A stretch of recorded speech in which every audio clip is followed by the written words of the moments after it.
seorang politikus licik menyabotase program makan bergizi gratis dengan memasukkan racun ke makanan anak sekolah demi menjatuhkan pemerintah. Tragedi keracunan massal pun terjadi. Namun, berkat kerjasama seorang jurnalis dan dokter, kebusukan Surya akhirnya terbongkar dan ia jatuh sebagai dalang tragedi. Sebelum lanjut, jangan lupa subscribe channel kami. Di sebuah kota kecil di Jawa, seorang politikus ambisius bernama Raka Prasetyo mencuat menjadi bintang baru. Ia terkenal pintar berpidato, karismatik, dan memiliki tekad keras untuk merebut simpati rakyat. Saat kampanye, Raka menggembar-gemborkan program unggulannya, makan bergizi gratis untuk anak sekolah. Pidatonya membakar semangat para orang tua. Tak boleh ada lagi anak-anak kita yang belajar dengan perut kosong. Tak boleh ada lagi generasi yang lemah karena gizi buruk. Teriaknya lantang di depan ribuan pendukung. Raka tahu betul, isu gizi anak sangat sensitif. Data menunjukkan masih banyak anak sekolah di daerah pelosok yang kekurangan nutrisi. Program ini menjadi senjata ampuh untuk mendongkrak elektabilitasnya. Ia berjanji setiap anak sekolah dasar akan mendapatkan makan siang gratis, sehat, dan bergizi. Di balik layar, Raka bukanlah sosok sebersih yang terlihat. Ia sadar bahwa program sebesar itu akan menelan anggaran triliunan rupiah. Di matanya, itu bukan sekadar program sosial, melainkan ladang emas. Ia mulai merancang jaringan perusahaan fiktif yang akan menjadi pemasok makanan, semua dikendalikan oleh orang-orang dekatnya. Hari peluncuran program tiba. Di berbagai sekolah, anak-anak tampak riang gembira menyantap nasi, lauk pauk, sayur, dan buah yang dibagikan. Media nasional meliput besar-besaran. Raka dielu-elukan sebagai penyelamat masa depan bangsa. Popularitasnya meroket. Namanya mulai digadang-gadang menjadi calon gubernur. Namun senyum yang terpampang di layar televisi itu menyimpan rahasia gelap.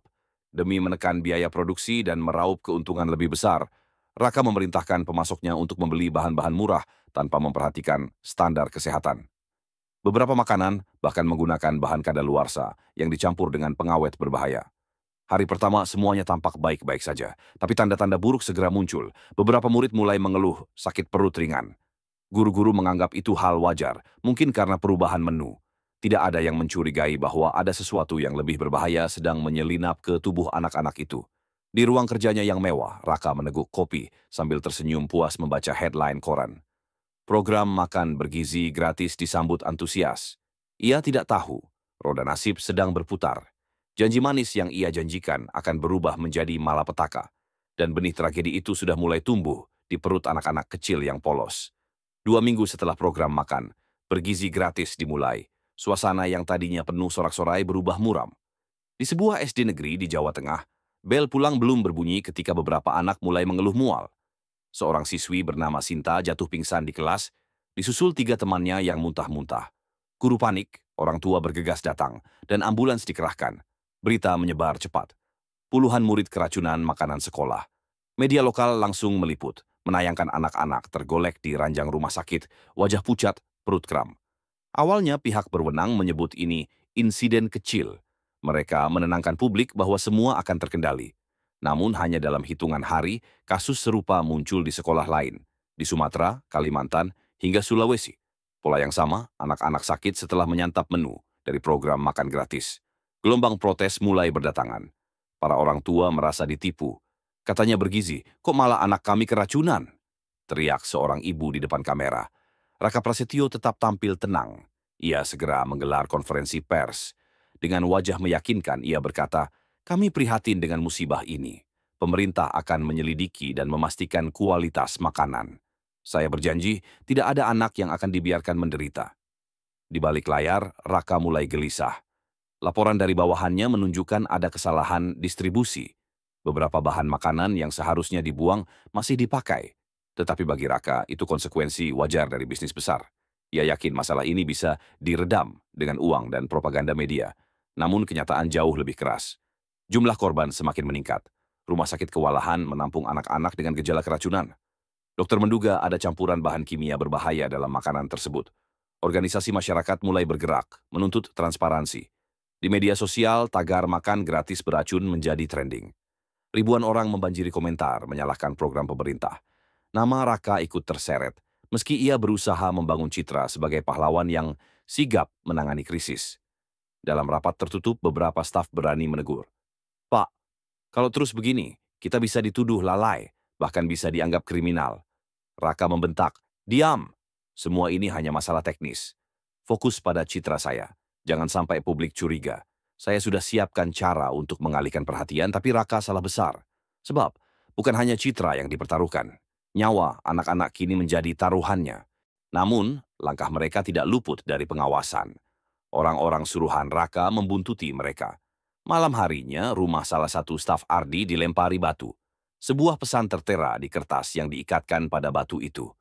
"Berhenti, atau keluargamu jadi korban." Ketegangan semakin memuncak ketika seorang anak meninggal akibat keracunan parah. Berita itu menghentak seluruh negeri. Tidak ada lagi yang bisa menganggap ini insiden sepele. Kemarahan rakyat meledak, protes meluas ke berbagai kota. Raka mencoba strategi terakhir, menyalahkan pemasok. Dalam konferensi pers, ia dengan nada bergetar berkata, "Saya sendiri merasa dikhianati oleh oknum pemasok nakal. Saya akan tindak tegas mereka, tapi publik sudah tidak percaya." Setiap kata yang keluar dari mulutnya justru memicu cemoohan. Media independen, termasuk Maya, terus menekan dengan data dan bukti baru. Di tengah situasi kacau, seorang kontraktor yang dulu bekerja untuk jaringan Raka memutuskan maju ke publik. Dalam wawancara televisi, ia bersaksi, "Semua perintah datang dari atas. Kami dipaksa membeli bahan murah berbahaya. Kalau menolak, kontrak kami dicabut sontak."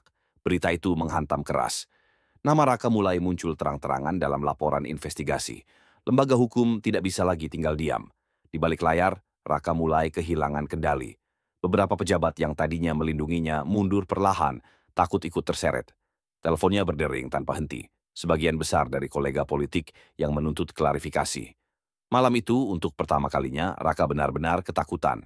Ia duduk sendiri di ruang kerjanya, menatap layar televisi yang menayangkan ribuan orang turun ke jalan dengan satu teriakan, "Tangkap dalang keracunan." Api sudah menyala, membakar semua yang ia bangun dengan penuh tipu daya, dan kali ini tidak ada lagi cara mudah untuk memadamkannya. Fajar menyingsing dengan langit kemerahan, seolah menandai hari besar dalam sejarah negeri. Di berbagai kota, ribuan orang turun ke jalan menuntut satu hal, penangkapan Raka Prasetyo. Mereka membawa spanduk, poster wajahnya dengan cap merah, bertuliskan "Pengkhianat Bangsa." Maya dan Dokter Ardi, yang selama ini berjuang di balik layar, akhirnya menyerahkan seluruh bukti ke KPK. Dokumen transaksi, hasil laboratorium, serta kesaksian kontraktor masuk ke tangan penyidik. Kali ini tidak ada lagi alasan untuk menunda. Sore harinya, berita utama televisi nasional menggemparkan.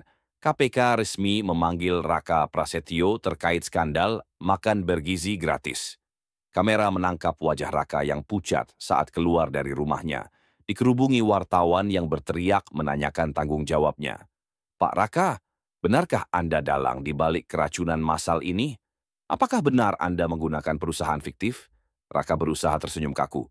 "Semua akan saya jelaskan di hadapan hukum," jawabnya singkat, sebelum masuk ke mobil hitam yang membawanya pergi. Namun perjalanan itu bukan lagi menuju panggung kejayaan, melainkan lorong gelap menuju kejatuhan. Di dalam ruang pemeriksaan, bukti demi bukti dipaparkan.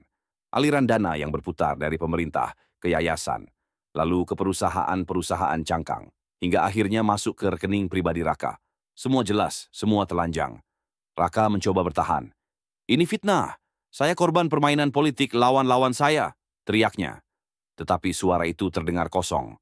Bahkan pengacaranya pun mulai kehilangan kata-kata. Di luar gedung KPK, rakyat berkumpul menunggu kabar. Mereka bersorak ketika pengumuman resmi dibacakan. Raka Prasetyo ditetapkan sebagai tersangka korupsi dan penggelapan dana makan bergizi gratis. Tangisan bercampur sorakan memenuhi udara. Para orang tua korban memeluk anak-anak mereka, sebagian dengan air mata lega, sebagian dengan luka yang tak akan pernah sembuh. Maya menatap layar ponselnya melihat berita itu sambil menarik napas panjang. "Kita berhasil," katanya lirih. Ardi yang duduk di sampingnya menambahkan, "Ini baru permulaan. Kita harus pastikan keadilan benar-benar ditegakkan." Malam itu Raka duduk sendiri di sel tahanan sementara. Semua keangkuhan yang dulu melekat padanya hilang. Ia teringat saat pertama kali mengumumkan program makan gratis dengan penuh kebanggaan. Ia ingin dikenang sebagai pahlawan, tapi kini ia diingat sebagai dalang tragedi. Di luar, rakyat terus menyuarakan perubahan. Pemerintah terpaksa membenahi sistem pengadaan agar tidak lagi dijadikan ladang korupsi. Program makan bergizi gratis tetap berjalan, tetapi kali ini diawasi ketat oleh publik dan lembaga independen. Cerita ini menutup babak kelam seorang politikus yang rakus, Raka Prasetyo, yang pernah dielu-elukan sebagai penyelamat bangsa, berakhir sebagai simbol pengkhianatan. Dan dari tragedi itu lahir kesadaran baru, bahwa masa depan anak-anak terlalu berharga untuk dijadikan alat ambisi.